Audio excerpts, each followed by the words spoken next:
제 이름은 황현동입니다. 저는 아직 직업이 없는 학생인데요. 부모님한테 금전적으로 최대한 도움을 받지 않고 살아가기 위해서 서울에서 현재 35만 원 고시원 방에 살고 있습니다.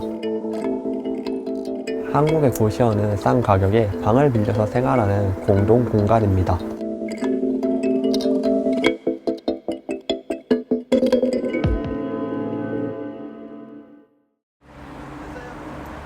네, 안녕하세요. 집 보여주신다고 해서 이렇게 네, 왔는데 맞아요. 너무 감사해요. 네. 어디로 가면 되나요? 바로 여기 이 건물이거든요. 네, 고시텔이요. 이 건물 여기 위쪽? 네. 네.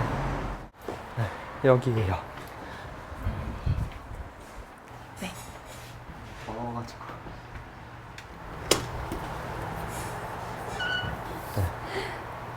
이 공간이 형동님 생활 공간의 전부인 거죠? 네, 맞아요. 혹시 몇 평인지 여쭤봐도 될까요? 저도 정확한 수치는 아닌데 한 2평 정도 된다고 알고 있어요. 2평이요? 네.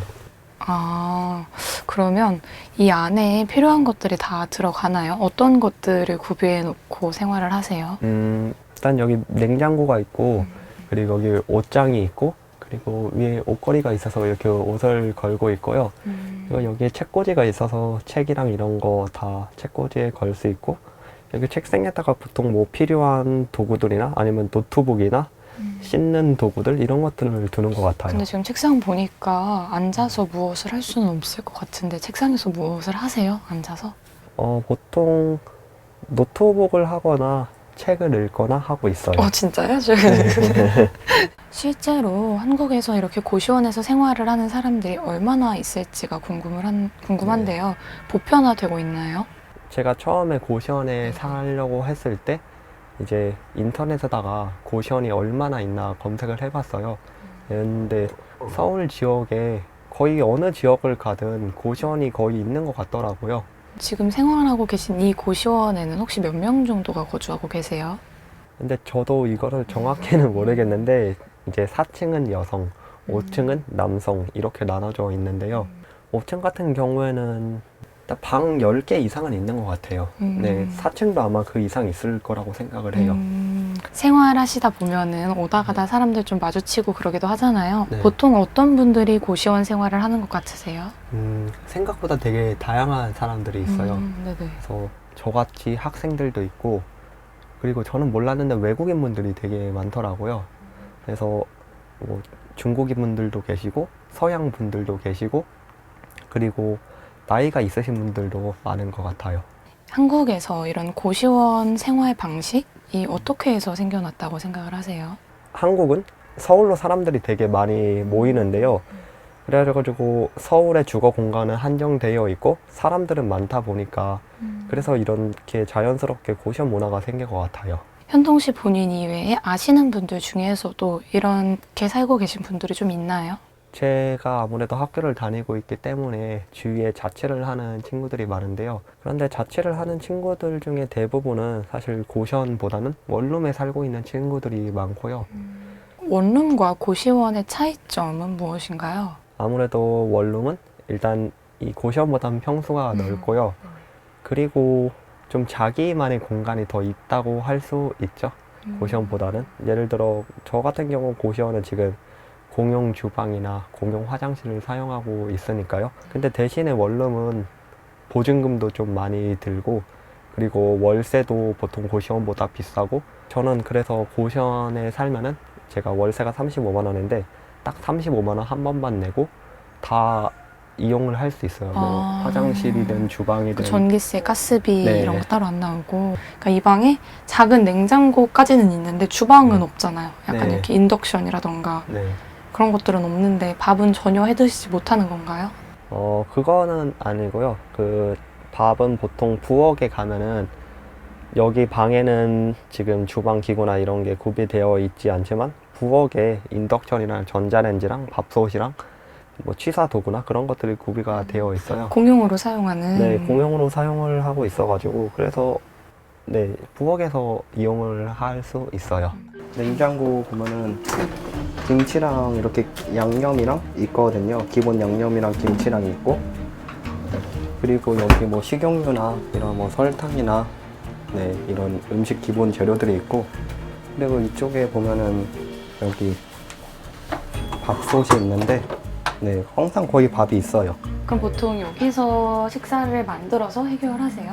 근데 저 같은 경우에는 사실 음식을 만들지는 않고 보통 반찬을 사가지고 밥이랑 같이 먹는 편이에요. 좀 더 보니까.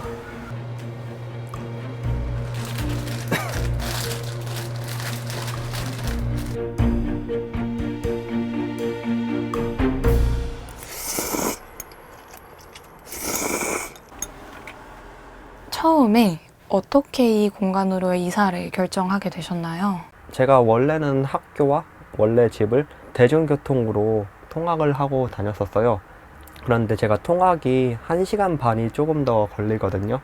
그래가지고 자취를 하고 싶다고 생각을 하게 되었고, 그런데 아무래도 조금 부모님한테 경제적으로 도움을 받는 게 미안하기도 해서 최대한 독립을 하기 위해 싼 곳을 찾다가 고시원으로 오게 되었습니다. 그러면은 지금 부모님께 금전적인 도움은 전혀 받지 않고 계신 건가요? 네, 전혀 받는 것은 아니고요. 제가 지금 하고 있는 유튜브 수익으로 월세랑 생활비를 충당을 하고 있는데 좀 부족할 때도 있어요. 그래가지고 한국에서는 대학생들이 생활비 대출이라는 걸 받을 수가 있거든요. 그래서 필요할 때마다 그거를 조금씩 받고 있고, 그래도 조금 부족할 때는 부모님한테 말씀을 드려서 받고 있는 편이에요. 혹시 실례가 안 된다면 통장 잔고 보여주실 수 있으신지. 통장 잔고요? 네. 잠시만요. 핸드폰으로 확인해 볼게요. 지금 51만 7,220원? 네, 이 정도 있어요. 그러면 이 돈으로 언제까지 생활을 하셔야 되는 거예요? 이제 월세를 35만 원을 내야 되거든요. 그러면 이제 한 16만 원 정도가 있는데 한 보름 정도 버텨야 될 것 같아요. 보름이요? 네. 그럼 하루에 한 10,000원 써야 네. 되는 건가요? 10,000원이면 좀 풍족하게 생활할 수 있으세요? 이 생활 패턴으로 사신다면? 하루에 10,000원으로 살아가는 게 쉽지는 않죠. 그래서 저는 보통 점심은 고시원에서 먹고 저녁을 학식으로 먹는 편이에요. 네, 그래가지고 하루에 10,000원에 충분히 살 수 있을 거라고 생각을 해요. 살짝 외로울 수도 있을 것 같아요. 여기서 네. 살면서. 네. 어떠세요? 그래서 사실 저는 여기 고시원이라는 공간은 제가 잠을 자거나 그냥 노트북으로 편집을 하거나 책을 읽거나 그런 데 많이 사용을 하고 있고요.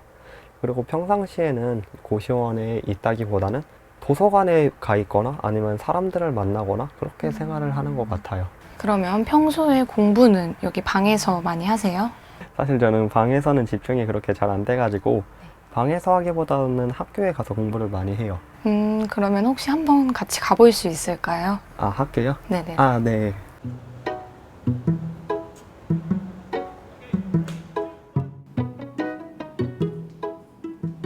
네, 혹시 무슨 공부하세요, 요즘? 요즘은 영어 공부하고 있어요. 다음 주에 토익 시험을 봐야 되기도 해서요. 혹시 하루에 몇 시간 정도 학교에서 공부를 하시는 거예요? 하루에 보통 평일에는 수업이 끝나고 한 10시, 저녁 10시까지 있는 것 같고, 주말에도 한 12시 전에 와가지고 한 9시, 오후 9시, 10시까지는 있는 것 같아요. 고시원에 있는 것보다 여기 있는 게 오히려 나을 때도 있어가지고 그래서 네. 여기서 그냥 뭐 과제도 하고 책도 읽고 공부도 하고 네, 시간을 보내는 것 같아요. 평소에도 이렇게 공부를 열심히 하고 계신데 동기부여 어떻게 하시나요? 제가 지금 3학년인데 이제 뭐 취업 준비를 하거나 진짜 기업에서 면접을 보거나 그때까지 사실상 1년 정도가 남았다고 생각을 하거든요.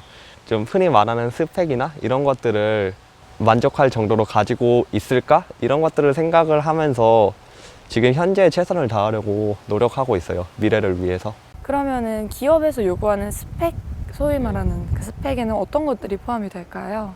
일반적으로 그래도 영어를 요구하는 곳이 많고, 그리고 저 같은 경우에는 조금 더 저만의 좀 다양하고 특별한 스펙을 위해서 지금 유튜브 활동도 하고 있어요.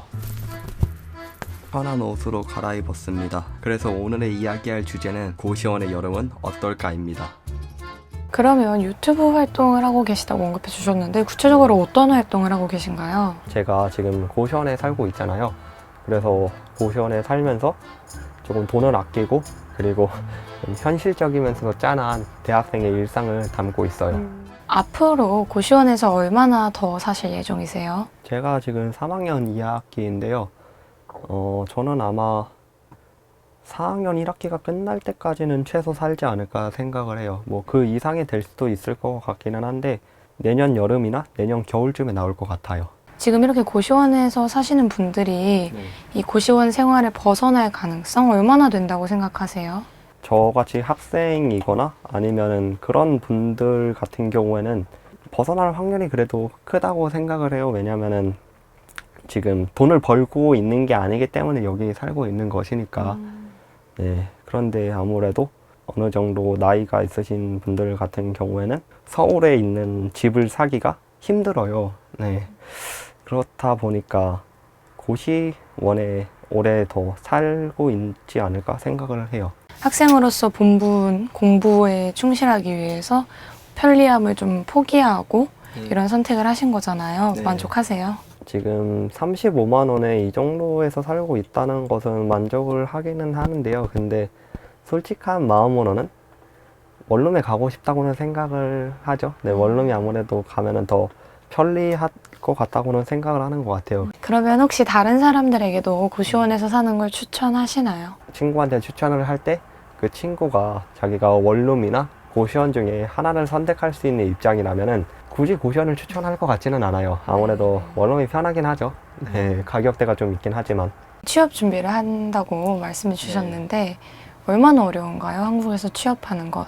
한국뿐만 아니라 다른 나라도 마찬가지일 수도 있겠지만 어쨌든 대기업을 원하잖아요. 그렇죠. 확실히 경쟁률이 되게 많이 센 것 같아요. 그리고 한국에서는 조금 대학 서열화 이런 게 좀 옛날부터 있거든요. 제가 사실 그렇게 막 엄청 좋은 대학은 아니기 때문에 그래서 조금 더 많이 노력을 해야 된다고 항상 생각을 해요.